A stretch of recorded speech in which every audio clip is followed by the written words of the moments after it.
చాలు కట్టండి మత్తయ్య.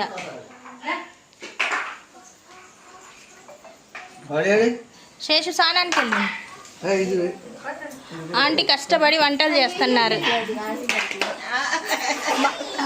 ఏం చేస్తున్నారు ఆంటీ? పప్పు టమాటా. పప్పు టమాటా చూడడానికైతే సూపర్ అసలు. పాలకూర పప్పు. హాయ్, ఎక్కడికి వచ్చారు? ఎక్కడికి వచ్చావు మీరే చెప్పాలి. మా అమ్మాయి వాళ్ళ ఇంటికి. అనిత అని ఒక అమ్మాయి ఉంది మాకు. అమ్మాయి దగ్గరికి వచ్చాం. దేనికి? సత్యనారాయణ వ్రతానికి, అయ్యప్ప పూజకి. Thank you. ఏం చేస్తున్నారండి లక్ష్మి గారు?